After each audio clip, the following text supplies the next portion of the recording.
probably one of the most surprising casting choices that turned out to be the most brilliant choice for any actor to portray a character on film that was already previously established would have to be Heath Ledger's Joker in The Dark Knight from the now 10 years old movie. Wow. Was it really? It's been 10 years. Wow, I was probably a little young to see that movie. That's not true. I saw Lord of the Rings. It's easily the best of the trilogy, and the trilogy are easily the best representations of Batman on film. I'm sorry, but the 89 Michael Keaton film, it's not that good, people. It is not that good. It's okay. It's not good. Not that great, though. But the Jack Nicholson as the Joker. what's his name? George Clooney. George Clooney. So anyway, the Nolan films, right? We mustn't speak of that. I'm surprised he still has a career after that. He's done some good movies. Yeah, he's got the, acting range of, what's his name? Oh, he was a famous older actor. But anyway, yeah, he's got the acting range of a plank of wood. But what he does is okay. He doesn't act. He's George Clooney who shows up, and that's what you get. Except for Where Brother Where Art Thou. I was going to say, we're going to need to watch that. That is his one exception. Everything else, he plays himself. George Clooney as himself in the titles. But, so, I don't know if I mentioned, I think we've discussed this movie on the podcast before. And I know I've said this to other people. I always thought before I saw the movie that this was a terrible choice for the Joker. I thought it was going to be lousy. I had only ever seen Heath Ledger like in that one movie about him as a knight. A Knight's Tale. I saw him in that and I was like, okay, he's all right. Not Joker. Because to me, I grew up with Mark Hamill doing the voice of Joker in the Batman animated series. Didn't see the 89 Michael Keaton movie until, I was in my 20s. And I thought Jack Nicholson did okay as Joker. But the animated version for Mark Hamill's version, that to me was the definitive Joker. Then I watched The Dark Knight, and I was completely blown away from I would say it's not the first time you see him in the movie, it's the second time when he walks into the meeting of the crime lords of Gotham City and says he'll take out Batman for a price, even though he's been stealing from their banks. That he sold me that quick on his version of the Joker. And then, unfortunately, Heath Ledger passed away before the movie was released. And then we got The Dark Knight Rises. A lot of people don't like it. It's my second favorite. I definitely like it more than Batman Begins. Because it's the best version we've had of Bane so far on film. Again, we're not mentioning George Clooney's film.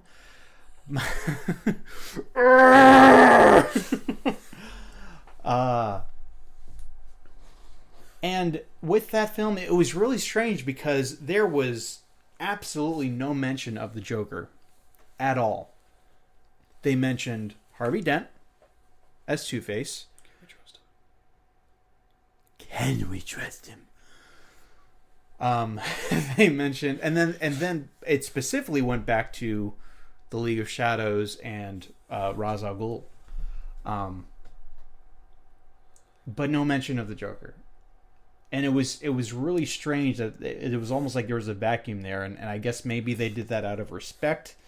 But apparently in a 2016 interview that's just now, I guess, making the rounds across the internet, is this interview that took place with, it looks like, Heath Ledger's sister. Her name is Kate Ledger, and she was speaking with the Australian news site news.com.au. And here's just what she had to say about Heath Ledger as the Joker. He was so proud of what he had done in Batman, and I know he had plans for another Batman.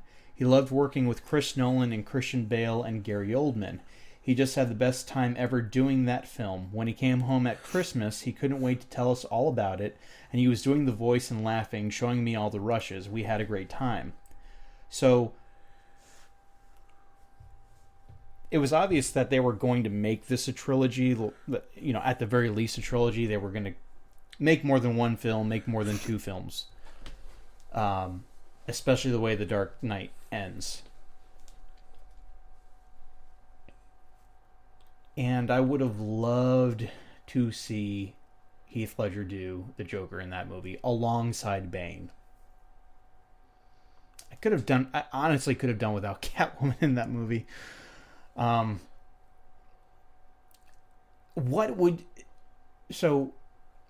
Knight Rises, while it's definitely not the best one, I think it's very it's panned a little bit too heavily.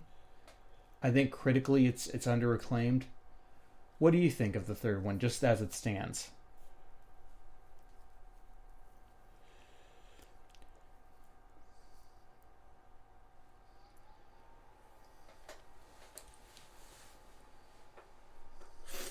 I found it entertaining. I liked the concept of Gotham being completely cut off from the rest of the world and being like overrun by a villain that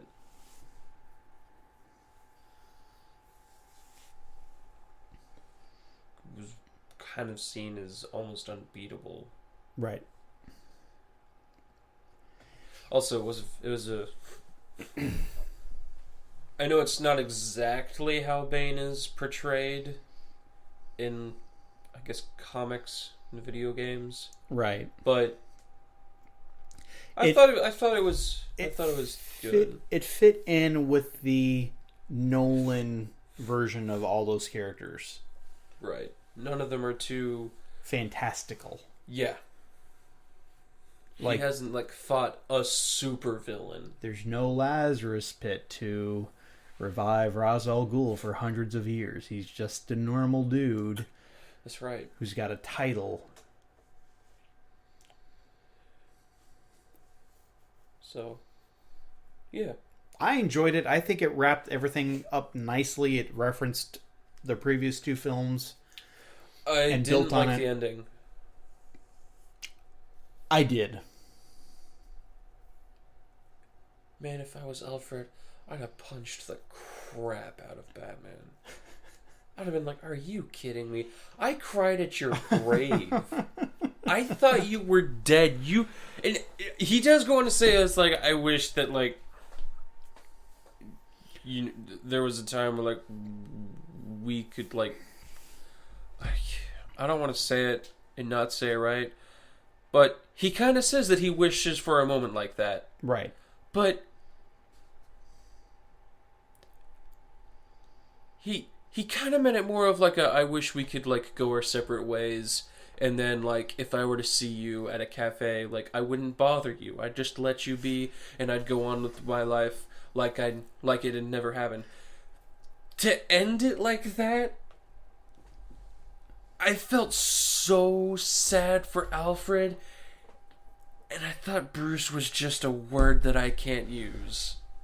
See, the only problem I had with that is I wish they hadn't treated the audience like they weren't paying attention at that scene, because when he's describing it, they actually cut to him what he would imagine seeing. It's like, you don't need to do that. Just have him describe it with his words, and then show us later when it actually happens. I think that would have been more powerful, rather than like, okay, this scene is going to happen, or this scene might happen later. In fact, here are the visual cues to look for. Like, just don't do that. I like that they also hinted at a Robin that would never have a Batman. I'd see. I'm a little bit. I don't know about that I was part of joking. the way. Okay. Yeah, no, really, you get the guy who could play Robin, and then Batman's just gone. It's not like you can just like go straight to Nightwing. Why not? Which I don't even know. Was that the Robin that would become Nightwing? I mean, his name's not Dick Grayson. Dick Grayson is Nightwing. Okay. And his name is what? I thought he was like one of the guys. I mean, he was a cop. Right. I thought his name was like John. Similar to one of the It was Robins. John something. Now you've had so you got Dick Grayson, you've got Jason something, and then you've got my favorite was Tim Drake. And those are like the three major ones. But if Heath Ledger had been in here as the Joker, like I feel like, goodness, him added on top of Bane, because with the exception of how Bane speaks, I still think he was done really well in the movie. And if you had them like working together, or have the Joker like show up once the city's been overrun and taken over, I don't know how they would have fit him in, but they would have done it somehow. And I think the film would have been better for it. I could see him trying to like own half of Gotham, or trying to take over Gotham, or have him be an enemy of Bane. I was gonna say him and Batman kind of is like if I can't have Gotham, then no one can. And then Batman's like, or his whole thing. His whole thing could be like, why destroy Gotham when you can have so much fun with it? let's put a smile on that mask. Why so serious? Because you can't feel happiness anymore. You can't say that now, but I'm actually smiling. I can't understand the words you're saying. Let's take that off. It'll be very painful for you. And then Suicide Squad. Looks like we're a Suicide Squad. And that's the last movie Heath Ledger ever did. Wow. No, I'm glad it didn't happen that way. Yeah.